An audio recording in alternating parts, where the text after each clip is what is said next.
കാരണം നബി സല്ലല്ലാഹു അലൈഹി വസല്ലമ തങ്ങൾ പറഞ്ഞതൊക്കെ ഇപ്പോൾ യാഥാർത്ഥ്യമായി പുലരണമല്ലോ. ആളുകൾക്ക് അത് ഹറാം ഇത് ഹറാമെന്നൊന്നും പറയുന്നൊന്നും ഇപ്പോൾ ആർക്കും ഇഷ്ടമല്ല.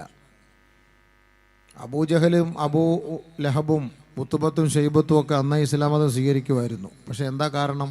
നബി സല്ലല്ലാഹു അലൈഹി വസല്ലമ തങ്ങൾ പറഞ്ഞു, അള്ളാഹ് അല്ലാത്തവരെ ആരാധിക്കരുത്, വെള്ളം അടിക്കരുത്, കഞ്ചാവ് അടിക്കരുത്, വ്യഭിചരിക്കരുത്, മോഷ്ടിക്കരുത്, കൊല ചെയ്യരുത്, പലിശ വാങ്ങരുത്. ഇതൊക്കെ നബി സല്ലല്ലാഹു അലൈഹി വസല്ലമ തങ്ങൾ പറഞ്ഞപ്പോൾ അതൊന്നും നമ്മളെ കൊണ്ട് പറ്റൂല, അംഗീകരിക്കാൻ പറ്റൂല. മുഹമ്മദ്, നീ നിൻ്റെ പണി നോക്ക്, നമ്മുടെ പഴയ മാർഗ്ഗമൊന്നും വിടാൻ നമ്മളെ കൊണ്ട് പറ്റൂല എന്നാണ് പറഞ്ഞത്. അപ്പോൾ അന്നത് അനുവദനീയമായിരുന്നെങ്കിൽ അബൂജഹലും ഉത്തുബത്തും ഷെയ്ബത്തും അബൂലഹബും ഒക്കെ ഇപ്പോൾ മുസ്ലിമായനെ. ഇന്നത്തെ കാലം എങ്ങാനുമായിരുന്നു അന്ന് അവർ ജീവിച്ചിരുന്നെങ്കിൽ എപ്പോഴേ അവരൊക്കെ മുസ്ലിം ആകുമായിരുന്നു. കാരണം എന്താ? നമ്മുടെ ഉമ്മത്തിൻ്റെ അവസ്ഥ എന്താ? എല്ലാവരും മുസ്ലിമാണ്, ഭൂരിപക്ഷവും മുസ്ലിമാണ്. പക്ഷെ അവർക്ക് വ്യഭിചരിക്കരുതെന്ന് പറയരുത്, വെള്ളം അടിക്കരുതെന്ന് പറയരുത്, പലിശ വാങ്ങരുതെന്ന് പറയരുത്, സിനിമ കാണരുതെന്ന് പറയരുത്, പാട്ട് കേൾക്കരുതെന്ന് പറയരുത്. ഇതൊന്നുമില്ലാത്ത ഒരു പരിപാടി വല്ല ഉണ്ടോ എങ്കിൽ അവർക്ക് 100% സപ്പോർട്ട്. സ്കരിക്കണം, നോമ്പെടുക്കണം, വിവാഹത്ത് ചെയ്യണം, അതെല്ലാം അവിടെ ഇരിക്കട്ടെ. ഇതൊന്നും നമ്മുടെ അടുത്ത് ഇങ്ങോട്ട് ഓതണ്ട എന്നാണ് ഇന്നത്തെ എൻ്റെ ഒരു വീക്ഷണത്തിൽ ഞാനിന്ന് മനസ്സിലാക്കിയിടത്തോളം ഒരു ബഹുഭൂരിഭാഗവും നമ്മുടെ സമുദായം ആഗ്രഹിക്കുന്ന ഈ ഒരു കാര്യമാണ്. ഈ കാലഘട്ടത്തിലെങ്ങാനും നഊദു ബില്ലാ അബൂജഹലും ഉത്തുബത്തും ഷൈബത്തും അബൂലഹബും ജീവിച്ചിരുന്നെങ്കിൽ അവരെന്നേ മുസ്ലിം ആകുമായിരുന്നു. കാരണം ഇതേപോലുള്ള മുസ്ലിം ആകാൻ അവരും ഇഷ്ടമാണ്. ഇന്ന് ഈ പണ്ഡിതന്മാർ, ഉലമാക്കൾ നമ്മുടെ സ്റ്റേജുകളിൽ നിറഞ്ഞു നിന്ന് നിങ്ങളോട് പ്രഭാഷണം നടത്തുന്നത് നമ്മുടെ വയറ്റിപ്പിഴപ്പിനല്ല സുഹൃത്തുക്കളെ, നമ്മുടെ വയറ്റിപ്പിഴപ്പിനല്ല. ഇതുകൊണ്ട് പല ഗുണങ്ങൾ. ഉസ്താദന്മാർക്ക് ഒരു ഹദിയ കിട്ടും. നമ്മൾ ഏതൊരു പരിപാടി നടത്തുന്നുവോ അത് വിജയിക്കാനൊരു ഹദിയ കിട്ടും. പിന്നെ നമ്മളെന്ത് ത്യാഗം സഹിച്ച് ഈ പാതിരാത്രി ഈ പള്ളിയുടെ അല്ലെങ്കിൽ ഈ മദ്രസയുടെ അല്ലെങ്കിൽ ഈ തെരുവിൽ വന്നിരുന്ന് ഈ വാത് കേൾക്കുന്നതിലൂടെ ആഖിറത്തിലേക്ക് എന്തെങ്കിലും ഒരു ഇൽമ നമുക്ക് കിട്ടുമെങ്കിൽ അതും നമുക്ക് പ്രയോജനമാണ്. ഒരു വാതിലൂടെ 3 ഗുണങ്ങളാണ്. വസ്ത്രം കഴുകുമ്പോൾ 3 ഗുണങ്ങളാണ്. വസ്ത്രം കഴുകുമ്പോൾ നമ്മൾ കൈ കൊണ്ട് കല്ലിൽ അടിച്ചു കഴുകുന്ന വസ്ത്രം, നമ്മുടെ കൈ ശുദ്ധമാകും, കല്ല് ശുദ്ധമാകും, വസ്ത്രം ശുദ്ധമാകും. നമ്മുടെ ലക്ഷ്യം വസ്ത്രം ശുദ്ധമാക്കുക എന്നുള്ളതാണ്. പക്ഷെ അതിലൂടെ നമ്മുടെ കൈയും ശുദ്ധിയായി, നമ്മുടെ കല്ലും ശുദ്ധിയായി എന്ന് പറയുന്ന പോലെ നമ്മളൊരു വഅദ് വെക്കുന്നു. നമ്മുടെ നസീഹത്ത് ഉമ്മത്തിന് എന്തെങ്കിലും ഗുണപ്പെടണമെന്നുള്ള നിയ്യത്തോടു കൂടി വെക്കുന്ന നസീഹത്താണ്. അതിലൂടെ മുടങ്ങിക്കിടക്കുന്ന പ്രശ്നങ്ങൾക്ക് പരിഹാരം കാണാൻ ഒരു കാര്യം ഉണ്ടാകും. അതേപോലെ ഉസ്താദന്മാർക്ക് എന്തെങ്കിലും ഒരു വഴി ഉണ്ടാകും, നമ്മൾ ഈ വരുന്ന ജനങ്ങൾക്കും ഒരു മാർഗ്ഗം ഉണ്ടാകും. ഇതിനെല്ലാം കൂടെ കാരണമാണ് നമ്മൾ ഈ വഅദ് നസീഹത്തുകൾ നടത്തുന്നത്. ഇൽമുകൾ എന്ന് നിന്നുപോയോ അന്ന് നമ്മുടെ സമുദായത്തിൻ്റെ നാശമാണെന്ന് നബിയുനാ റസൂലുള്ളാഹി അള്ളാഹു റസൂൽ സല്ലല്ലാഹു അലൈഹി വസല്ലം തങ്ങൾ 3 കാര്യം പ്രത്യേകമായിട്ട് പറഞ്ഞു നമ്മളോട്. നമ്മുടെ സമുദായം മനസ്സിലാക്കട്ടെ നല്ലതുപോലെ. 3 കാര്യങ്ങൾ എന്ന് നടപ്പിലായോ നിങ്ങൾ ഓർത്തോളിൻ, എൻ്റെ സമുദായം പിഴച്ചു എന്നതിന് ഏറ്റവും വലിയ തെളിവാണ്. ആദരവായ റസൂലുള്ളാഹി സ്വല്ലല്ലാഹു അലൈഹി വസല്ലമ തങ്ങൾ പറഞ്ഞു, ലാ തസാലുൽ ഉമ്മത്തു അലാ ഹാദിഹി ശരിയാ ഹത്താ ലം യുദ്ഹർ സലാസ്. 3 കാര്യങ്ങൾ വെളിപ്പെടാത്തിടത്തോളം കാലം എൻ്റെ സമുദായം ശരീഅത്തിൽ ഉറച്ചു നിൽക്കും. സ്വഹാബത്തേ, എൻ്റെ സമുദായം പിഴച്ചു പോവുകയില്ല കേട്ടോ. അള്ളാഹുവിൻ്റെ റസൂൽ വർഷങ്ങൾക്ക് മുമ്പ് ലോകത്തോട് പ്രഖ്യാപിച്ച പ്രഖ്യാപനമാണ്. 3 കാര്യങ്ങൾ അത് തുടർന്നു കൊണ്ടേയിരുന്നാൽ എൻ്റെ സമുദായം ശരീഅത്തിൽ തന്നെ നിലനിന്ന് മുന്നോട്ട് പോകുമത്രേ. അതിന് തടസ്സം വന്നു പോയാൽ, അത് നിന്നു പോയാൽ കേവലം മുസ്ലിം നാമധാരികൾ ജീവിക്കാമെന്നല്ലാതെ ശരീഅത്തിന്റെ ഒരംശം പോലും അവരുടെ ഖൽബുകളിൽ ഉണ്ടാവുകയേ ഇല്ല. അതിലൊന്നാമതായി അല്ലാഹുവിന്റെ റസൂൽ സല്ലല്ലാഹു അലൈഹി വസല്ലമ തങ്ങൾ പറയുകയാ, മാലം യുഖ്ബലു മിൻഹും അൽ ഇൽമു. ഇൽമുകൾ എന്നാണോ പഠിപ്പിക്കപ്പെടാത്തത്, ഇൽമുകൾ എന്നാണോ ചർച്ച ചെയ്യപ്പെടാത്തത്, മദ്രസകൾ എന്നാണോ പൂട്ടപ്പെടുന്നത്, വഅദിന്റെ സദസ്സുകൾ എന്നാണോ നിരോധിക്കപ്പെടുന്നത്, ആ കാലഘട്ടത്തിൽ എൻ്റെ സമുദായം ശരീഅത്തിൽ നിന്ന് വ്യതിചലിച്ചു പോകും. സഹാബ, ലോകത്തിൻ്റെ നേതാവ് മുത്ത് മുഹമ്മദ് മുസ്തഫ സല്ലല്ലാഹു അലൈഹി വസല്ലം തങ്ങൾ അള്ളാഹുവിൻ്റെ റസൂൽ 3 കാര്യം പറഞ്ഞ കൂട്ടത്തിൽ ഒന്നാമതായി പറഞ്ഞതാണ് മാലം യുഖ്ബൽ മിൻഹും അൽ ഇൽമു. ഇൽമു പിടിക്കപ്പെടാത്തിടത്തോളം കാലം എൻ്റെ സമുദായം അഹ്ലുസുന്നത്തി വൽ ജമാഅത്ത് ശരീഅത്തിലായിരിക്കും. ഇൽമു എന്ന് നഷ്ടപ്പെട്ടു പോകുന്നു, എൻ്റെ ഉമ്മത്ത് പിഴച്ചത് തന്നെ. നബിയുടെ വാക്കാണ്. അള്ളാഹുവിൻ്റെ റസൂലിനെ വിശ്വാസം ഉണ്ടെങ്കിൽ നിങ്ങൾ സ്വീകരിച്ചോളി. നമ്മളൊക്കെ മുസ്ലിമീങ്ങളാണ്. പക്ഷേ എന്ത് മുസ്ലിമാ നമുക്ക് തന്നെ മനസ്സിലാവുന്നില്ല. മുസ്ലിമീങ്ങളുടെ ഈമാനെല്ലാം തകർന്നുകൊണ്ടിരിക്കുന്ന പ്രവർത്തികളാണ് ഇപ്പോൾ നമ്മൾ കണ്ടുകൊണ്ടിരിക്കുന്നത് പല ഭാഗങ്ങളിൽ നിന്നും അള്ളാഹു നമ്മളെ കാത്തുരക്ഷിക്കട്ടെ. നബി സല്ലല്ലാഹു അലൈഹി വസല്ലമ നമ്മളോടൊരു കാര്യം പറഞ്ഞിട്ടുണ്ട് സുഹൃത്തുക്കളെ. ഒരു കാലഘട്ടം വരും, അന്ന് ഈ ഈമാൻ, ഈ ദീൻ എന്ന് പറയുന്നത് കൈവെള്ളയിൽ തീക്കട്ട വെച്ചതുപോലെയാണ്. കൈക്കുള്ളിൽ തീക്കട്ട വെച്ച് അതിനെ മുറുകെ പിടിക്കുന്നവനെ പോലെയാണ്. ആ തീക്കനൽ മുറുകെ പിടിച്ചവൻ രക്ഷപ്പെട്ടു. കയ്യിൽ വന്ന തീക്കനൽ വലിച്ചെറിഞ്ഞവൻ അവൻ തകർന്നു തരിപ്പണമായി ആഖിറത്തിൽ. പരിശുദ്ധ ഇസ്ലാമിൻ്റെ നിയമങ്ങളാണ്. ഈ ഉസ്താദന്മാരൊക്കെ ഞങ്ങളെപ്പോലുള്ളവരൊക്കെ പറയുന്നത്. സത്യം പറഞ്ഞാൽ ഞാൻ ഈ പ്രസംഗത്തിലൂടെയാണ് അല്പമെങ്കിലും നന്നാവാൻ എന്നെ കൊണ്ട് അള്ളാഹു തൗഫീഖ് ചെയ്തത്. ഞാനുള്ള കാര്യം ഞാൻ പറയുകയാണ്. പ്രഭാഷണം എന്ന് പറഞ്ഞാൽ വെറും ഒരു പ്രസംഗം മാത്രമല്ല. ഈ പ്രസംഗിക്കാൻ വേണ്ടിയുള്ള ഹദീസുകളും ആയത്തുകളും നമ്മൾ പരതി നോക്കുമ്പോൾ അതിൻ്റെ ഗൗരവം മനസ്സിലാക്കിയിട്ടാണ് അല്പമെങ്കിലും അള്ളാഹുവെ നിന്നെക്കുറിച്ച് ഓർക്കാനും ഭയപ്പെടാനും ബാങ്ക് വിളിക്കുമ്പോൾ കൃത്യമായി പള്ളിയിൽ ജമാഅത്തായി നമസ്കരിക്കാൻ പോകാനും ഒരാഗ്രഹവും ഒരാവേശവും ഉണ്ടാകുന്നത് ഈ ഇൽമ് പറഞ്ഞു കൊടുക്കാൻ വേണ്ടി, ഇതിനു വേണ്ടി നമ്മൾ പഠിക്കുന്നതിൻ്റെ പേരിലാണ്. അല്ല വെറുതെ ഇങ്ങനെ പ്രസംഗിച്ച് പോകുന്ന ഒരു ശൈലിയല്ല. അത് മനസ്സിലാക്കണം. നമ്മൾ എത്ര പ്രസംഗിച്ചാലും എത്ര പാടിയാലും തീരാത്ത പാട്ടാണ് പരിശുദ്ധമായ ഇസ്ലാമിൻ്റെ നിയമങ്ങൾ. എത്ര നമ്മളിപ്പോൾ എന്താ ഇപ്പോൾ കൂടിപ്പോയ ഖബർ, മഹ്ശർ, മരണം, ഇതൊക്കെ ചെറിയ ചെറിയ കാര്യങ്ങൾ നമ്മളിവിടെ ചെയ്യാറുള്ളൂ. ഇതൊന്നുമല്ല ദീന്. 23 വർഷ കാലയളവിൽ ആദരവായ റസൂലുള്ളാഹി സ്വല്ലല്ലാഹു അലൈഹി വസല്ലമ തങ്ങൾ നമുക്ക് പഠിപ്പിച്ചെന്ന ദീൻ നമ്മൾ എത്ര പഠിച്ചു, നമ്മൾ എത്ര മനസ്സിലാക്കി? എനിക്കെല്ലാം എന്തോ വലിയ അറിവുള്ളത് പോലെയാണല്ലോ നമ്മുടെ നടത്തം. നമുക്ക് എന്തറിയാം സുഹൃത്തുക്കൾ? ഒരു മുസ്ലിമിനെ അപേക്ഷിച്ചിടത്തോളം രാവിലെ നമ്മൾ ഉറക്കിൽ നിന്ന് എഴുന്നേറ്റ് അവൻ രാത്രി ഉറങ്ങുന്നത് വരെ അവൻ ചെയ്യേണ്ട കർമ്മങ്ങൾ എന്താണ് ഇസ്ലാം പഠിപ്പിച്ചു തന്നിട്ടുണ്ട്. പക്ഷെ നമ്മൾ എന്താ ചെയ്യുന്നത്? അള്ളാഹ്ക്ക് വേണ്ടി നമ്മൾ എത്ര സമയം മെനക്കെട്ടു മാറ്റിവെച്ചു? നമ്മളൊന്ന് ചിന്തിച്ചു നോക്കി. നമ്മൾ മൊബൈൽ എടുത്തിട്ട് ആ മൊബൈലിന് വേണ്ടി മണിക്കൂറിൽ എത്ര ചിലവാക്കുന്നു? അള്ളാഹ്ക്ക് വേണ്ടി നമ്മൾ എത്ര സമയം ചിലവാക്കുന്നു? നാളെ മരിച്ചു പോകണ്ടേ? നാളെ ഹിസാബില്ലേ? വിചാരണയില്ലേ? ഉയർത്തെഴുത്തപ്പെടുമ്പോൾ അവിടെ നമ്മളോട് ചോദിക്കുമ്പോൾ ഇതിന് മറുപടി ആര് പറയും? ഇത് പറഞ്ഞു തന്നില്ല എങ്കിൽ നാളെ നിങ്ങളെല്ലാവരും നമുക്കെതിരെ കോടതിയിൽ കുറ്റം പറയും. പടച്ചവനെ, ഞങ്ങളോട് ഇതാരും ഇത് പറഞ്ഞു തന്നിട്ടില്ല അല്ലാ എന്ന് നിങ്ങൾ പറയും. ഇത് പറയാതിരിക്കാനാണ് അള്ളാഹു ഇന്ന് ഈ സോഷ്യൽ മീഡിയകളിലൂടെ ഈ വഅളുകളെ പ്രചരിപ്പിക്കുന്നത്. ഓർത്തോളിൻ, നാളെ റബ്ബിന്റെ കോടതിയിൽ ഒരാൾക്കും മറുപടി പറയാൻ പറ്റൂല. ഞാൻ വഅള് കേട്ടിട്ടില്ല എങ്കിലും വീട്ടിനകത്തിരിക്കുന്നവർ പോലും യൂട്യൂബിലൂടെ അള്ളാഹ് നീയുണ്ടെന്നും ആഖിറമുണ്ടെന്നും ഈ സമുദായത്തോട് തുറന്ന് പറഞ്ഞവരാണ് പണ്ഡിതർ. അതുകൊണ്ട് നാളെ ഇവരൊന്നും കേട്ടില്ല എന്ന് അള്ളാഹിന്റെ മുന്നിൽ പറയാനൊരവസരവുമില്ല. എല്ലാവരും കേട്ടുകഴിഞ്ഞു. സത്യമായ ദീൻ ഇസ്ലാമിൻ്റെ ദീനാണെന്ന് എല്ലാവർക്കും മനസ്സിലാവുകയും ചെയ്തു. പക്ഷേ അതിൽ നിന്ന് കുതറിപ്പോകാതിരിക്കാൻ ശ്രമിക്കും. അള്ളാഹു നമുക്ക് ചെയ്ത വലിയൊരു നിഅമത്താണ്. മാർക്കം ചെയ്തുകൊണ്ട് നീ മുസ്ലിമായി രക്ഷപ്പെടുമെന്ന് ആരും പ്രതീക്ഷിക്കേണ്ട.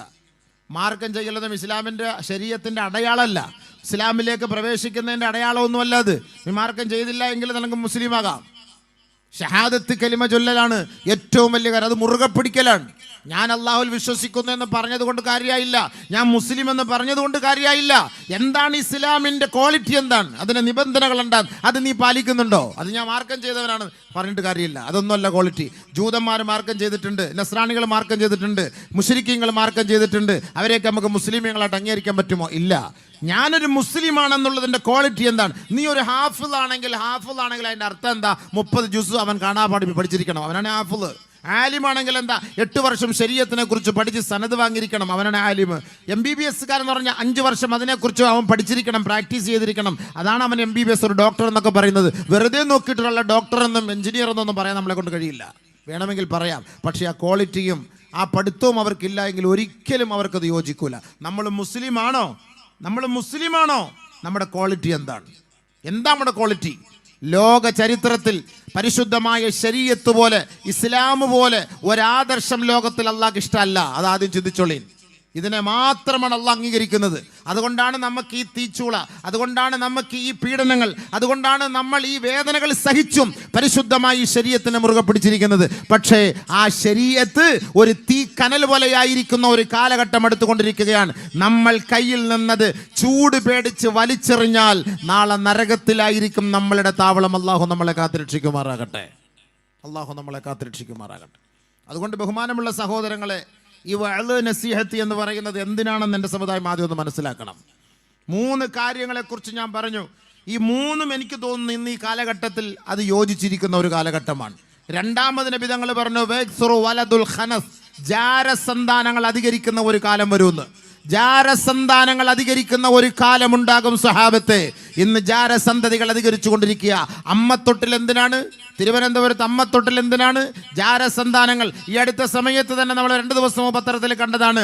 ഒരു ചോരക്കുഞ്ഞിനെ സ്വന്തം മാതാവ് കുഴിച്ചുമൂടി. എന്തിനാണത്?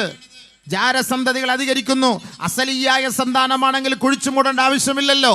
എന്തിനാണ് കുഴിച്ചു മൂടുന്നത്? എന്തിനാണ് അമ്മത്തൊട്ടികൾ അധികരിക്കുന്നത്? ബഹുമാനമുള്ള സഹോദരങ്ങളെ, ജാരസന്താദികൾ അധികരിക്കും. അള്ളാഹുവിന്റെ റസൂല് പറഞ്ഞത് യാഥാർത്ഥ്യമാകാതെ ലോകം അസ്തമിക്കുകയില്ല. ഓർത്തോളിങ്. ഇന്ന് എന്തെല്ലാം യുദ്ധം നടക്കട്ടെ, എന്തെല്ലാം പ്രശ്നം നടക്കട്ടെ, നബിതങ്ങൾ പറയാത്തത് എന്തെങ്കിലും ലോകത്ത് നടന്നിട്ടുണ്ടോ? അന്ന് 3G ഇല്ല, 4G ഇല്ല, 5G ഇല്ല, ഇന്റർനെറ്റ് ഇല്ല, സാറ്റലൈറ്റ് ഇല്ല. ആ കാലഘട്ടത്തിൽ 1400 വർഷങ്ങൾക്ക് മുമ്പ് ഹബീബായ റസൂലുള്ളാഹി തങ്ങൾ നമ്മളോട് പ്രവചിച്ച പ്രവചനങ്ങളാണ് 21-ാം നൂറ്റാണ്ടിൽ ഈ വർത്തമാന കാലഘട്ടത്തിൽ ഞാനും നിങ്ങളും അനുഭവിച്ചു കൊണ്ടിരിക്കുന്നത്, ഇനി അനുഭവിക്കാൻ പോകുന്നത്. അള്ളാഹുവിന്റെ റസൂൽ പറയാത്ത ഒരു കാര്യവും ഇന്നിവിടെ നടക്കുന്നില്ല. ഓർത്തോളി. അതിൽ വെച്ച് മനസ്സിലാക്കിക്കോ, സദഖ റസൂലുള്ളാഹ്, അള്ളാഹുവിന്റെ റസൂൽ പറഞ്ഞത് യാഥാർത്ഥ്യമാണെന്ന് മനസ്സിലാക്കിക്കോളി. നമ്മൾ കളിയിലും ചിരിയിലും തമാശയിലുമാണ്. നമുക്ക് ഈ ദീനൊന്നും കേട്ടാൽ വലിയ കാര്യമൊന്നുമില്ല. നമുക്ക് സോഷ്യൽ മീഡിയയിൽ പേര് കിട്ടണം, കൂടുതൽ ലൈക്ക് കിട്ടണം, കൂടുതൽ ഷെയർ കിട്ടണം, അതിലൂടെ പണം കിട്ടണം. ഇതൊക്കെ തന്നെയാണ് നമ്മൾ ആഗ്രഹിക്കുന്നത്. ഇതൊന്നും അള്ളാഹു ആഗ്രഹിക്കാത്ത കാര്യങ്ങളാണ്. ഇവിടെ ദുനിയാവിൽ നീ ഗമയും പ്രതാപവും പ്രൗഢിയും അന്തസ്സും ആഗ്രഹിക്കുന്നുണ്ടോ? ആഖിറത്തിൽ നിനക്കിത് നഷ്ടമാകും എന്നതിൻ്റെ ഏറ്റവും വലിയ തെളിവാണത്. അദ്ദുനിയ ദാറുമല്ല ദാറലഹു വമാലു മല്ല മാലലഹു. ദുനിയാവെന്ന് പറയുന്നത് ആഖിറത്തിൽ വീടില്ലാത്തവന്റെ വീടാണ്.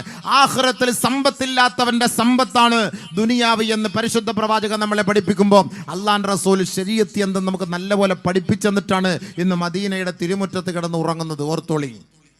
ഇത് കേവലം വഅദ് പറഞ്ഞ് നിങ്ങളുടെ നിന്ന് കുറച്ച് പൈസ പിരിക്കാൻ വേണ്ടിയുള്ള ദീനല്ല ഇത്.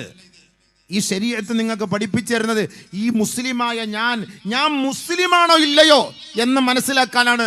ഇന്ന് പറഞ്ഞ് നീ മനസ്സിലാക്കിയിട്ടുണ്ടോ ഞാൻ മുസ്ലിമാണോ എന്ന്? എൻ്റെ റേഷൻ കാർഡിൽ മുസ്ലിമാൻ, പാസ്പോർട്ടിൽ മുസ്ലിമാൻ, ആധാറിൽ മുസ്ലിമാൻ, ലൈസൻസിൽ മുസ്ലിമാൻ. എന്താ മുസ്ലിം? മുസ്ലിമിന്റെ ക്വാളിറ്റി എന്താണ്? ഒരു കാഫിർ മുസ്ലിം തമ്മിലുള്ള വ്യത്യാസം എന്താണ്? ഒരു മുസ്ലിം മുശ്രിക്കും തമ്മിലുള്ള വ്യത്യാസം എന്താണ്? അറിയില്ല. എന്ത് തോന്നിയാസം കാണിച്ചിട്ട് എൻ്റെ പേര് ഷഹജ, എൻ്റെ പേര് ഷഫീന, എൻ്റെ പേര് ഹസീന, എൻ്റെ പേര് ഷിബു, എൻ്റെ പേര് ഹസൻ, എൻ്റെ പേര് ഷാജഹാൻ, ഇതൊക്കെ പറഞ്ഞിട്ട് കാര്യമില്ല. എന്താ മുസ്ലിം? അള്ളാഹ്ക്ക് ഇപ്പം നമ്മൾ മൊത്തം മുസ്ലിം ആയിക്കൊള്ളുന്നു. അള്ളാഹ്ക്ക് നിർബന്ധമൊന്നുമില്ല സുഹൃത്തെ.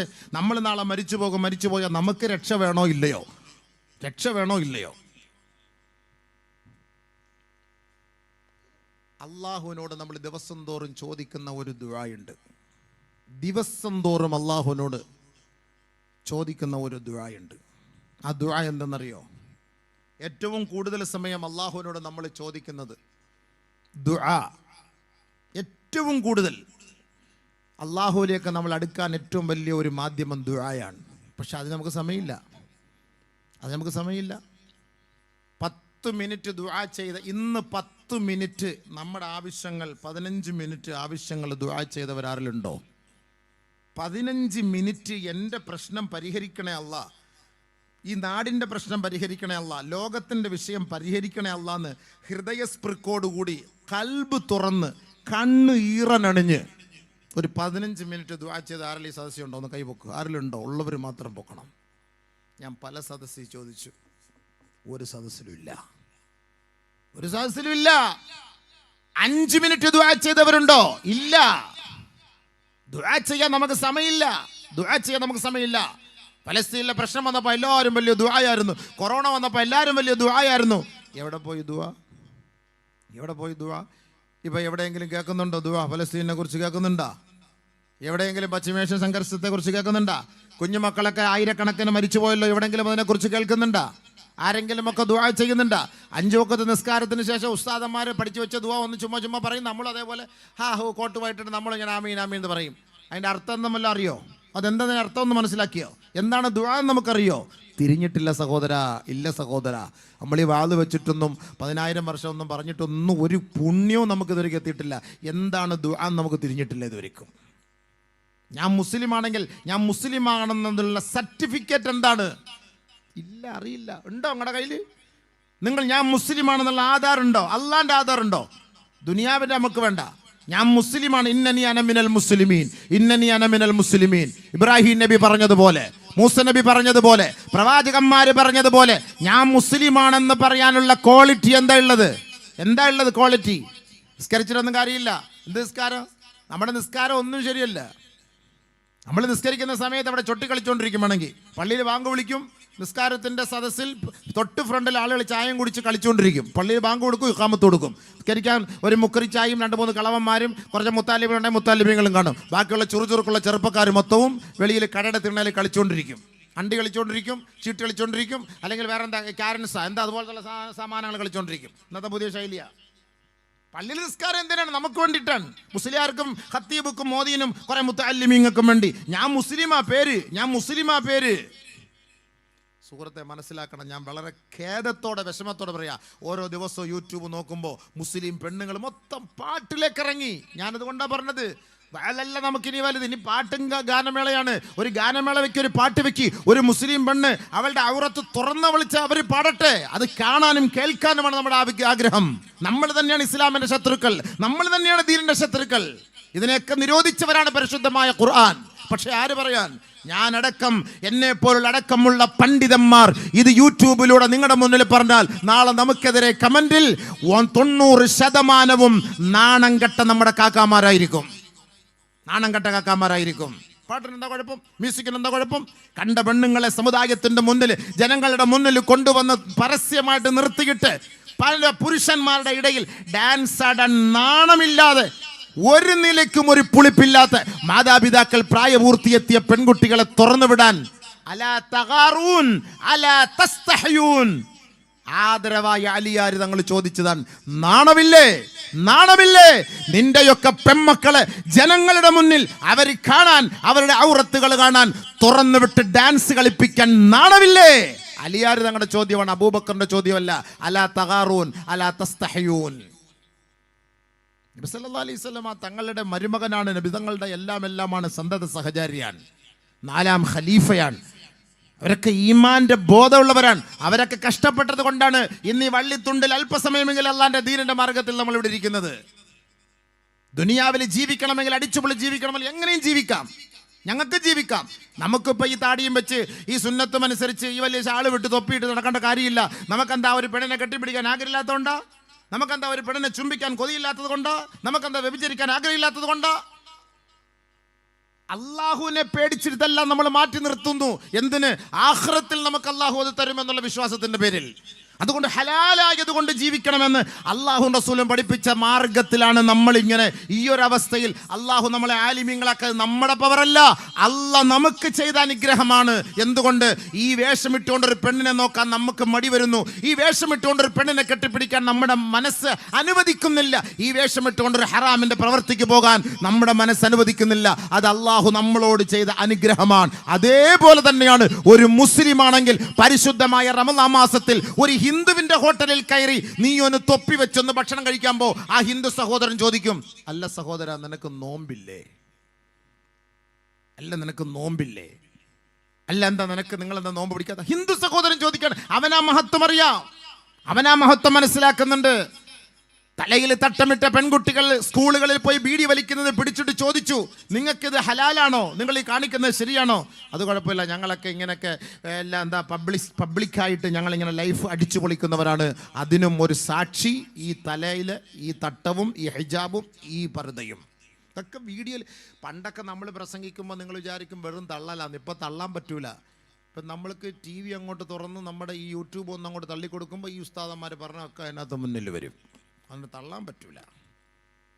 ഉള്ള കാര്യമായി പറയുന്നത്, കൽബ് പൊട്ടിയിട്ട് പറയുന്ന വാക്കാണ്. ആലിമീങ്ങളായ ഞങ്ങൾ നിങ്ങളുടെ മയ്യത്തിന് നിസ്കരിപ്പിക്കാനും ഫാത്തിഹ ഓതാനും 3ാം ഫാത്തിഹയ്ക്കും ഹത്തം ഓതാനും അല്ലെങ്കിൽ ഖബർ സിയാറത്തിന് വേണ്ടി മാത്രം വിധിക്കപ്പെട്ടവരല്ല. നിങ്ങളുടെ കൈക്ക് പിടിച്ച് നിങ്ങളെ വിവാഹം കഴിപ്പിച്ചയക്കാനും തൊലാക്ക് ചൊല്ലിക്കാനും വിധിക്കപ്പെട്ടവരല്ല ആലിമീങ്ങൾ.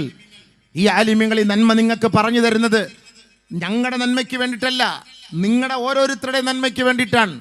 നമ്മളെ ആലിമീങ്ങൾ അല്ലാഹു തആല ഈ ദുനിയാവിലേക്ക് കൊണ്ടുവന്ന് പ്രവാചകന്മാരുടെ പാരമ്പര്യമായിട്ടാണ്. പ്രവാചകന്മാർ ഈ ഒരു ഉത്തരവാദിത്വമായിട്ടാണ് ലോകത്തേക്ക് കടന്നു വന്നത്. അള്ളാഹുവിൻ്റെ ദീൻ പറയാൻ വേണ്ടി വന്നവരാണ്. ആ പ്രവാചകന്മാർ ഈ ലോകത്തിലില്ല. മരണപ്പെട്ടു പോയി, വഫാത്തായി പോയി, പ്രവാചക പരമ്പര അവസാനിച്ചു പോയി. ആ ഉത്തരവാദിത്തം ഒരിക്കലും തകർന്നു പോകരുത്, നശിച്ചു പോകരുത്. അതുകൊണ്ട് ഉലമാക്കളുടെ വാരിസ്യങ്ങളായി, അനന്തരാവകാശികളായി ആ ഒരു പരിശുദ്ധമായ ദൗത്യം അല്ലാഹു തആല ഏൽപ്പിച്ചത് പണ്ഡിത മഹത്തുക്കളുടെ മേലാണ്. ഈ പണ്ഡിത വർഗം എന്തിനാണ്? നമുക്കും നമ്മുടെ വാപ്പാക്കോ ഉമ്മാക്കോ ഗതിയില്ലാത്തത് കൊണ്ട് ഓതാൻ വിട്ടതൊന്നുമല്ല. ഇന്ന് ഇൽമു പഠിച്ചത് കൊണ്ട് അൽഹംദുലില്ലാഹ് ഇന്നും കൈതുയർത്തി ദുആ ചെയ്യുമ്പോൾ എൻ്റെ മരിച്ചുപോയ വാപ്പാക്കും ഉമ്മാക്കും വേണ്ടി ദുആ ചെയ്യാതെ എൻ്റെ ദുആ ഞാൻ അസ്തമിപ്പിക്കുകയില്ല, തീർക്കുകയില്ല. അവിടെയും എൻ്റെ വാപ്പ, എന്നെ പഠിപ്പിച്ച എൻ്റെ ഉമ്മ, നിങ്ങളുടെ ഖബറിനെ അല്ലാഹു ശാന്തിയും സമാധാനം കൊണ്ട് നിറയ്ക്കട്ടെ എന്ന് ഒരു ദിവസത്തിൽ 5 പ്രാവശ്യം ഏറ്റവും കുറഞ്ഞത് ദുആ ചെയ്യാതെ ഈ വിനീതനോ അല്ലെങ്കിൽ എൻ്റെ അടുത്തിരിക്കുന്ന ഉസ്താദന്മാരോ ഈ ഇരിക്കുന്ന ആലിമീങ്ങളോ മാതാപിതാക്കൾക്ക് ദുആ ചെയ്യാതെ അവരുടെ ദുആ അവസാനിപ്പിക്കില്ല. കാരണം എന്താ? ഖുർആനിലും ഹദീസിലും അല്ലാഹ് പഠിപ്പിച്ചത് മക്കളെ നിങ്ങളുടെ ദുആ സ്വീകരിക്കണമെങ്കിൽ മാതാപിതാക്കൾക്ക് കൊണ്ട് നിങ്ങൾ ദുആ ചെയ്യണമെന്നാണ്. അത് പഠിപ്പിച്ചു കൊടുക്കുന്നു. വാപ്പാക്കും ഉമ്മാക്കും പഠിപ്പിക്കാനും കഷ്ടപ്പെടാനും ഒക്കെ വാപ്പ വേണം. MBBS എടുത്തു കൊടുക്കാൻ വാപ്പ വേണം, കെട്ടിക്കാൻ വാപ്പ വേണം, എഞ്ചിനീയർ ആക്കാൻ വാപ്പ വേണം. ആ വാപ്പാക്ക് വേണ്ടി ദുആ ചെയ്യാൻ ഒരു മോനുണ്ടോ, ഒരു മോളുണ്ടോ? ഏത് മോനാ ദുആ ചെയ്യുന്നത്? നിങ്ങൾക്ക് ആ ദുആയുടെ ഒരു മഹത്വം ഉണ്ടോ? മരിക്കുമ്പം ഖബറിന്റെ അടുത്ത് വന്നിരുന്ന് കുറെ കരഞ്ഞിട്ട് അല്ലാഹ് അത്തായിക്ക് പുറത്തു കൊടുക്കണേ, വല്ലാഹി പൊറുക്കൂല. വല്ലാഹി എങ്ങനെ പൊറുക്കാനാണ്? ഈ മകനെ വളർത്തിയെടുത്ത കോലം ഈ വാപ്പ ഈ ദുനിയാവിൽ എങ്ങനെയാണ് ഈ മകനെ വളർത്തിയെടുത്തത്? ഈ മകനെ വളർത്തിയെടുത്തതിൻ്റെ കോലം എങ്ങനെയാണ്? ഞാൻ ഈ കഴിഞ്ഞ ദിവസം ഒരിടത്ത് പോയപ്പോൾ പറഞ്ഞു, ഒരു ആൺകുട്ടിയെ കല്യാണം കഴിപ്പിക്കാൻ വാപ്പ ചെലവാക്കിയ പൈസ 2.5 കോടി രൂപ.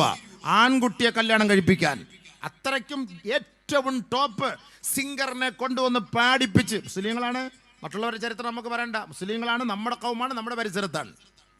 2.5 കോടി രൂപയുടെ 5 ദിവസത്തെ കല്യാണം ഒരു ആൺകുട്ടിയെ ആൺകുട്ടിയെ കൊണ്ട് പെണ്ണ് കെട്ടിക്കാൻ. തൊട്ട് പരിസരങ്ങളിൽ പാവപ്പെട്ടവനും വാടക വീട്ടിൽ കിടക്കുന്നവനും തിന്നാനും കുടിക്കാനും ഉടുതുണിക്കും മറുതുണിയില്ലാത്തവനും കിടപ്പുണ്ട്. കോടാനുകോടികൾ ചെലവഴിച്ച് ആഡംബര കല്യാണം നടത്തിയിട്ട് ആഹ്ലാദിക്കുമ്പോൾ, അഹങ്കരിക്കുമ്പോൾ ഇവനൊക്കെ ഫലസ്തീനെ കുറിച്ച് പറയാൻ എന്തവകാശം? ഇവനൊക്കെ വന്നിരുന്ന് ആമീൻ പറയാൻ എന്തവകാശം? പള്ളിയിൽ ദുആ ചെയ്യുമ്പോൾ മുസ്ലിമീങ്ങൾക്ക് പൊറുക്കണയല്ല, ഫലസ്തീൻ്റെ മക്കൾക്ക് പൊറുക്കണയല്ല എന്ന് പറയുമ്പോൾ ഇവനൊക്കെ ആമീൻ പറയുന്നത് കൊണ്ടാണ് അല്ലാഹു തആല ഈ ദുആ സ്വീകരിക്കാത്തത്. എനിക്കിപ്പോൾ മനസ്സിലാവുന്നു. എന്ത് പുണ്യ സമുദായത്തിന് ദീനിന്റെ കാര്യം പറഞ്ഞ് അവൻ്റെ വീട്ടിൽ പോയാൽ ഒരു 500 രൂപ എടുത്തു കൊടുക്കും. 500 രൂപ 2.5 കോടി പാട്ടുകാരന് വേണ്ടി അവൻ ചെലവാക്കും, ഗാനമേളയ്ക്ക് വേണ്ടി ചെലവാക്കും. അള്ളാഹുവിൻ്റെ ദീനിന് വേണ്ടി ചോദിച്ചാൽ 500 ഉലുവ എടുത്തു വെച്ച് കൊടുക്കും. വേണമെങ്കിൽ ഞാൻ കൊണ്ടുപോയിക്കോ എന്ന് പറയും. അപ്പം അതിൻ്റെ അർത്ഥം എന്താ? എനിക്കിതിലൊന്നും വലിയ വിശ്വാസമില്ല, വേണമെങ്കിൽ നിങ്ങൾ കൊണ്ടുപോയി, ഇല്ലെങ്കിൽ അവിടെ വെച്ചിട്ട് പോയി പറയുന്ന വാക്കാ. 100 JCB ഉള്ള ഒരാളോട് ദീനിന്റെ ആവശ്യമായിട്ട് ഈ വിനീതനടക്കം പോയി. 100 JCB വല്ലാഹി 500 രൂപ എടുത്തു വെച്ചെന്നു. 500 രൂപ എടുത്തു വെച്ചെന്ന് ഞങ്ങൾ പറഞ്ഞു. അയാളുടെ വിഷമം പറയാ, ഒന്നുമില്ല, ഭയങ്കര ബുദ്ധിമുട്ട് പറയുമ്പോൾ ഞങ്ങൾ പറഞ്ഞ് 1 മാസത്തേക്ക് നിങ്ങൾക്കുള്ള ഭക്ഷണമായിട്ട് ഞാൻ ഇൻഷാ അല്ലാഹ് വരാമെന്ന് പറഞ്ഞ് നമ്മൾ അപ്പോഴേ മാസില പറഞ്ഞ് ഇറങ്ങിപ്പോയി. തന്നത് വാങ്ങേണ്ട കാര്യമില്ലല്ലോ. ഓരോരുത്തർ അർഹതപ്പെട്ടവരുടെ അടുത്ത് നമ്മൾ അർഹതയുള്ളത് തന്നെ വാങ്ങാനാണ് പോകുന്നത്. ഈ ഓശാനിച്ചുള്ളത് വാങ്ങാനല്ല. 500 ആവശ്യമില്ല, 5000 കൊടുക്കാൻ നമുക്കറിയാമല്ലോ.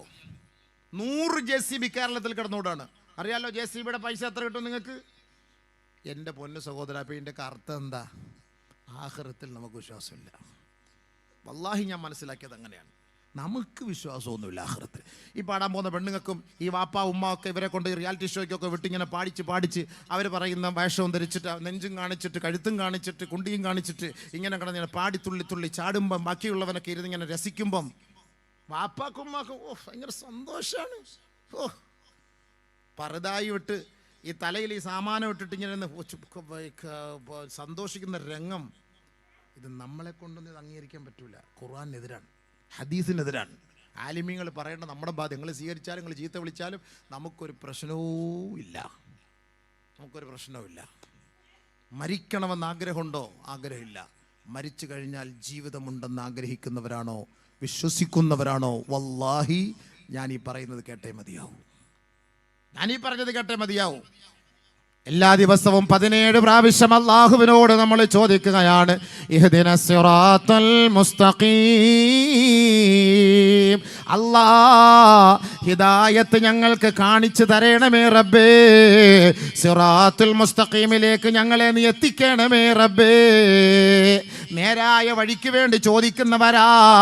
ഹിദായത്തിന്റെ വഴികളിലേക്ക് എത്തിക്കണേ അല്ലാ. എല്ലാ ദിവസവും 17 പ്രാവശ്യം ഒളുവെടുത്തിട്ട് പടച്ച റബ്ബിന്റെ മുന്നിൽ കൈകെട്ടി നിന്നിട്ടാണ് നമ്മൾ ചോദിക്കുന്നതെങ്കിൽ ഓർക്കണേ, ആ ഹിദായത്ത് എന്ന് പറയുന്നത് എന്താണെന്നറിയോ? അറിയോ? എല്ലാ ദിവസവും ചോദിക്കുന്ന വാക്കാണ്. 17 പ്രാവശ്യം ചോദിക്കുമെന്നാണ് ഹിദായത്ത്, ഹിദായത്ത്, അല്ലാഹ് ഹിദായത്ത് താൻ. സുബഹിക്ക് കുനൂത്ത് ഓതുമ്പോൾ ആദ്യമായി പറയുന്നത് അല്ലാഹുമ്മ ഹ്ദിനാ ഫീമൻ ഹദൈത്. അല്ലാഹുവേ, നീ ആർക്കൊക്കെയാണോ ഹിദായത്ത് വാഗ്ദാനം ചെയ്തത്, ആരെയൊക്കെയാണോ ഹിദായത്തിന്റെ വഴിയിലൂടെ സഞ്ചരിപ്പിച്ചത്, ആ വഴിയിലൂടെ എന്നെയും നീ സഞ്ചരിപ്പിക്കണമേ അല്ലാ. രാവിലെ ഹിദായത്തിന് വേണ്ടിയല്ലേ അല്ലാഹുവിനോട് നമ്മൾ ചോദിക്കുന്നത്? കൈകെട്ടിയാല് പരിശുദ്ധമായ സൂറത്തുൽ ഫാത്തിഹ നമ്മൾ ഓതുന്നത് അത് ദുആയാണ് കേട്ടോ. അതിന്റെ ഇജാബത്താണ്. ബാക്കിയുള്ള 113 സൂറത്തുകൾ. പരിശുദ്ധമായ സൂറത്തുൽ ഫാത്തിഹ സുആല് ചോദ്യമാണ് കേട്ടോ. ബാക്കിയുള്ള 113 അധ്യായങ്ങൾ അതിന്റെ ജവാബാണ് കേട്ടോ. കാര്യങ്ങൾ തിരിയാതെ മനസ്സിലാക്കാതെ നിങ്ങൾ പോയി നമസ്കരിച്ചിട്ട് കാര്യമില്ല മുസ്ലിം സഹോദര. നാളെ മരിച്ചു പോകേണ്ടവരാണ് നമ്മൾ. ഖബറിലേക്ക് നമ്മുടെ മയ്യത്ത് വെറുതെ ജനങ്ങൾ കുളിപ്പിച്ച് മൂക്കിൽ പഞ്ഞി വെച്ച് കുറച്ച് അത്ര പൂശിയിട്ട് കൊണ്ടിട്ടിട്ട് മുസ്ലിയാർ അതിന്റെ അടുക്കെ വന്നിരുന്നൊരു യാസീനോദി ഇതുകൊണ്ട് നീ രക്ഷപ്പെടുമെന്നുള്ള ആ ഒരു ധാരണ നിനക്ക് തെറ്റാ. അങ്ങനെ നീ രക്ഷപ്പെടാൻ കഴിയുമെങ്കിൽ നമുക്കിന്ന് നമസ്കാരത്തിന്റെയോ ഈ വഅദ് നസിയത്തിന്റെയോ ഈ സദഖാത്തുകളുടെയോ ആവശ്യമില്ല. ആ ഖബറിന്റെ മയ്യത്ത് ആ ഖബറിന്റെ ഉള്ളിലേക്ക് വെച്ച് 7 ചുവട്ടടി നീ ഇങ്ങോട്ട് മാറുമ്പോഴേക്കും 2 പേര് കടന്നു വന്നിട്ട് നിന്നെ വിളിച്ചുണർത്തുകയാണ് കേട്ടോ. അന്ന് വരെ അടഞ്ഞു കിടന്ന നിന്റെ കണ്ണ് തുറക്കുകയാണ്. ശ്വാസം വീണ്ടും അല്ലാഹു നൽകുകയാ. എഴുന്നേൽപ്പിച്ചിരുത്തുകയാ. ആദ്യമായി ചോദിക്കുന്നു, നിന്റെ റബ്ബ് ആരാണടോ? പറ, മറുപടി പറയണം. വിടൂല അല്ലാ. മുസ്ലിമാണോ? വിടൂല പടച്ചവൻ. പടച്ചവൻ വിടൂല. നമ്മളെ ചോദിച്ചോളി, മനസ്സിലായിക്കോളിയും. വെറുതെ അല്ല. അതൊന്നും വെച്ചിട്ടൊന്നും വലിയ കാര്യമൊന്നുമില്ല. വേണമെങ്കിൽ ഇത് പഠിച്ച് മനസ്സിലായിക്കോളി. ഇതൊക്കെ വെറുതെ വേസ്റ്റ്. എല്ലാ എണ്ണം പഠിച്ചു പോയിക്കൊണ്ടിരിക്കണം മൊത്തം. പടച്ചവൻ കാത്തിരക്ഷിക്കട്ടെ, പടച്ചവൻ കാത്തിരക്ഷിക്കട്ടെ, പടച്ചവൻ കാത്തിരക്ഷിക്കട്ടെ. എല്ലാ എണ്ണം പോയിക്കൊണ്ടിരിക്കുക.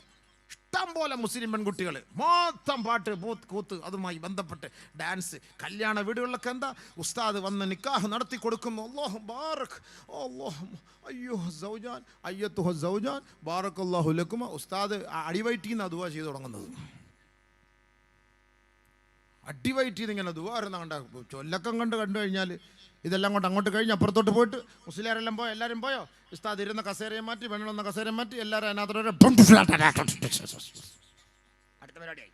പുത്തിരി കത്തിക്കലായി, വെടി പൊട്ടിക്കലായി, പാവകട പൊക്കലായി, അവിടെ പിടിക്കലായി, ഇവിടെ പിടിക്കലായി. എൻ്റെ പേര് നിക്കാഹ.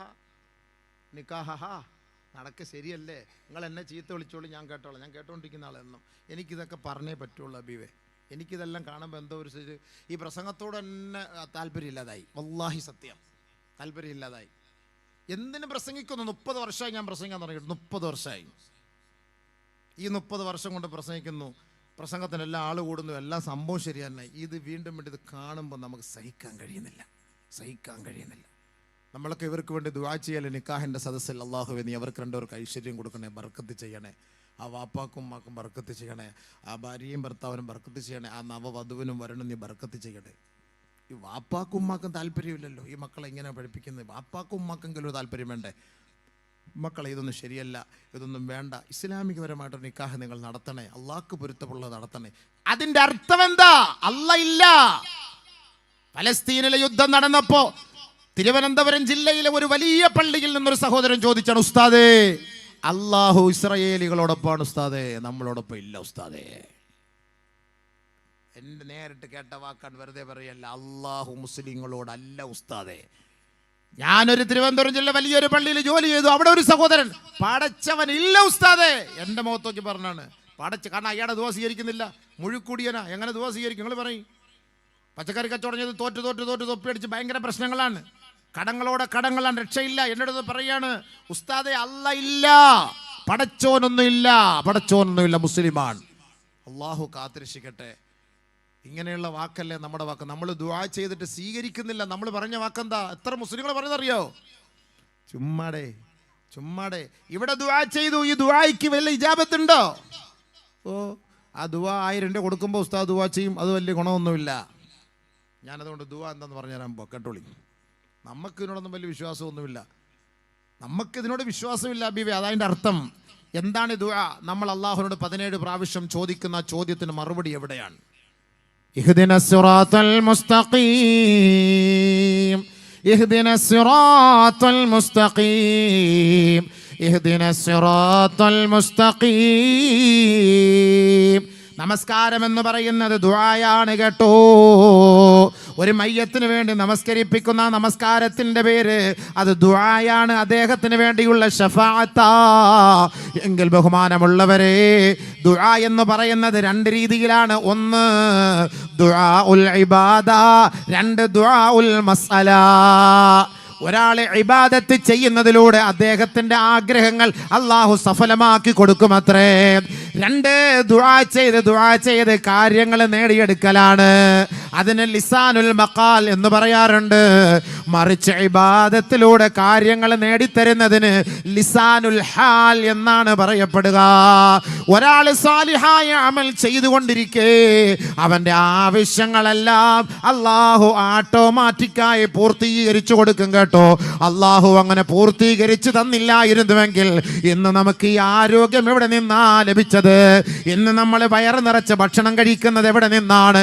ഇന്ന് നമ്മുടെ ദാഹത്തിനുള്ള ശുദ്ധജലം എവിടെ നിന്നാ? അള്ളാഹു നമുക്ക് നൽകിയ മക്കൾ എവിടെ നിന്നാ? നമ്മളിന്ന് ഉറങ്ങുന്ന ആ പാർപ്പിടം എവിടെ നിന്നാ? യാത്ര ചെയ്യുന്ന വാഹനം എവിടെ നിന്നാ? ഔറത്ത് മറയ്ക്കുന്ന വസ്ത്രങ്ങൾ നമുക്ക് എവിടെ നിന്നാണ്? ഈ ഇബാദത്ത് ചെയ്യുന്നത് വെറുതെയാണെന്ന് നിങ്ങൾ കരുതണ്ട കേട്ടോ. ഇബാദത്തിലൂടെ അള്ളാഹു നമുക്ക് ഒരുപാട് കാര്യങ്ങൾ നമുക്ക് നടപ്പിലാക്കി തരുന്നുണ്ട്. അതിന് പരിശുദ്ധമായ ഖുർആൻ തന്നെ നമുക്ക് തെളിവാണ്.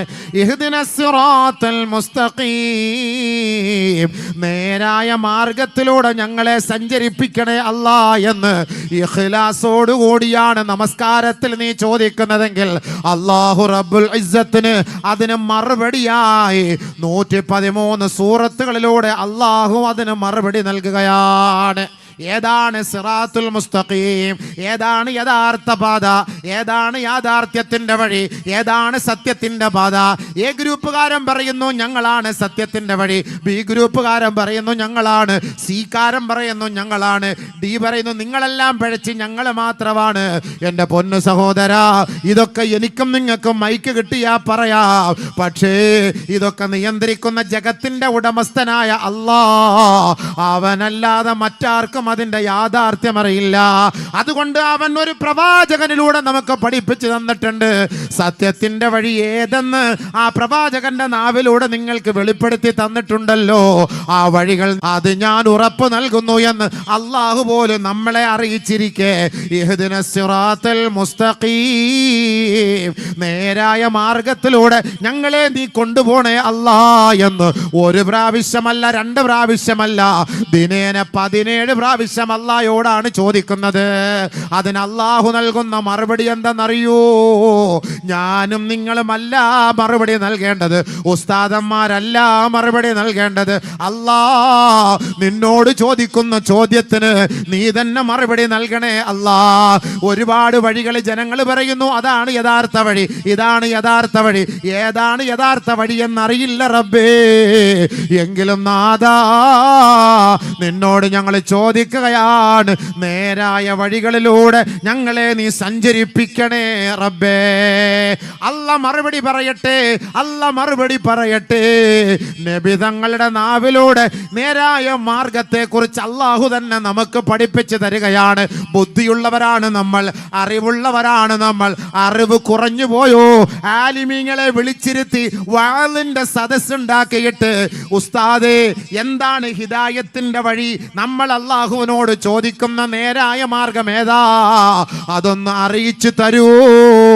ആ വഴിയിലൂടെ സഞ്ചരിച്ച് മരിക്കാനാ, ഒന്ന് അറിയിച്ചു തരുവോ എന്ന് ആലിമീങ്ങളെ പോയി നിങ്ങൾ സമീപിച്ചിട്ട് ചോദിക്കണം.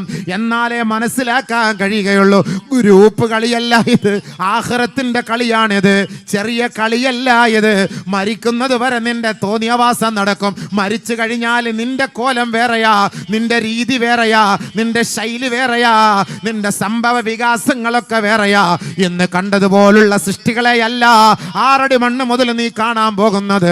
അതുകൊണ്ട് ആ ഖബറിന്റെ ഉള്ളു മുതൽ മഹ്ശർ വരെ നിനക്ക് രക്ഷപ്പെടണോ, അതിനുള്ള വഴി അല്ല തന്നെ നീ ജീവിച്ചിരിക്കുമ്പോ നിന്നോട് പറഞ്ഞു തരുന്നുണ്ട്. ആ വഴി നീ അവലംബിച്ചാ നിനക്ക് കൊള്ളാം. അല്ലാഹ്ക്കോ റസൂലിനോ ഒരു കുറവും ഒരു പോറൽ പോലും ഏൽക്കാൻ പോകുന്നില്ല. അതുകൊണ്ട് നമ്മൾ അല്ലാഹയോട് ചോദിക്കുകയാണ്, അല്ലാ ഇഹ്ദിനാ അസ്റാത്തൽ മുസ്തഖീം, നേരായ വഴികളിലൂടെ ഞങ്ങളെ നീ സഞ്ചരിപ്പിക്കണേ അല്ലാ. ഏതാണെന്നറിയോ? അല്ലാഹ് തന്നെ മറുപടി പറയുകയാണ്, അലിഫ് ലാം മീം ദാലികൽ കിതാബ് ലാ റൈബ ഫീഹി ഹുദാ ഹുദാ ഹുദൽ ലിൽ മുത്തഖീൻ. ഏതാണ് ഹിദായത്ത് എന്ന് നിങ്ങൾ ചോദിക്കുന്നില്ലേ? ആ ഹിദായത്തിന്റെ വഴി എവിടെയാണ്? അതിന്റെ റൂട്ട് മാപ്പ്, അതിന്റെ മാപ്പ് ഞാനിതാ ആ പരിശുദ്ധമായ ഖുർആനിൽ ഞാൻ ഇട്ടിട്ടുണ്ട് കേട്ടോ. അവിടെ നിന്ന് ഷെയർ ചെയ്യണേ. കാരണം അത് ഷെയർ ചെയ്യുന്നത് ആരാന്നറിയോ? അൽ മുത്തഖീൻ. ഈ പറയപ്പെടുന്നത് പോലെ ആട്ടും കൂത്തും പാട്ടും സംഗീതവുമായി നടക്കുന്നവൻ അവർക്കത് കാണാൻ പറ്റൂല, അവർക്കത് മനസ്സിലാക്കാൻ പറ്റൂല. കഞ്ചാവടിച്ച് വെള്ളമടിച്ച് പഞ്ചാരയടിച്ച് നടക്കുന്നവന് ഇതിന്റെ യാഥാർത്ഥ്യം മനസ്സിലാക്കാൻ പറ്റൂല. പലിശ തിന്നുകയും കൊടുക്കുകയും ലോട്ടറി കച്ചവടം നടത്തുകയും ചെയ്യുന്നവന് ഇതിന്റെ യാഥാർത്ഥ്യവും മാധുര്യവും മനസ്സിലാക്കാൻ പറ്റൂല.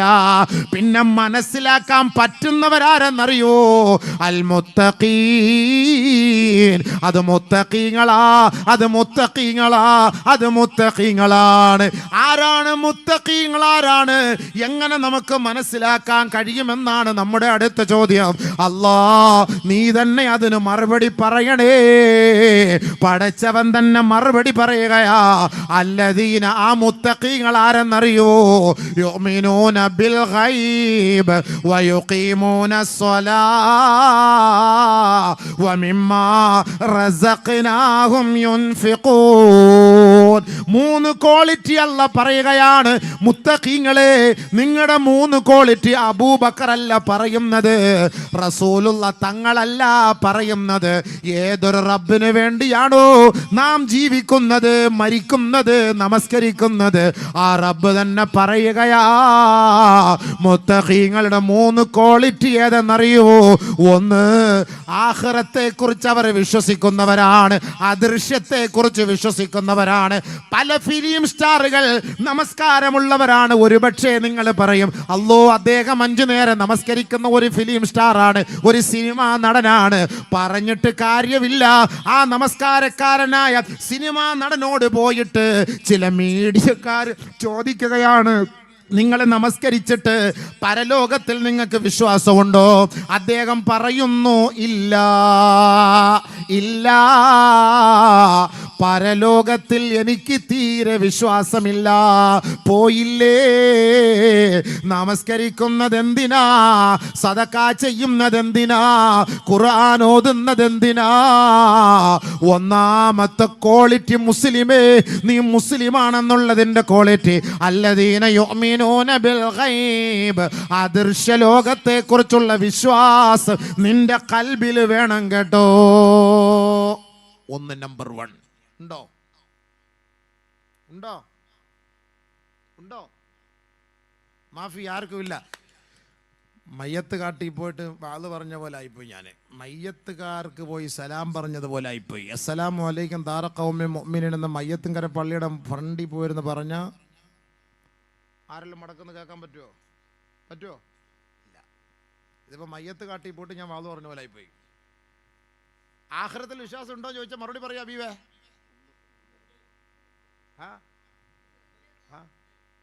അത് ഹയ്യാണോ മയ്യത്താണോ എന്ന് എനിക്കറിയണ്ടേ? അല്ലദീന യുഅ്മിനൂന ബിൽ ഗൈബ്, മരിച്ചു പോകുന്ന ഉറപ്പല്ലേ? ഉറപ്പല്ലേ? പടച്ചവനെ, അതൊരു സംഭവം തന്നെ. മരിച്ചു പോകുന്നുള്ള കാര്യം ഉറപ്പാണ്. ഓ,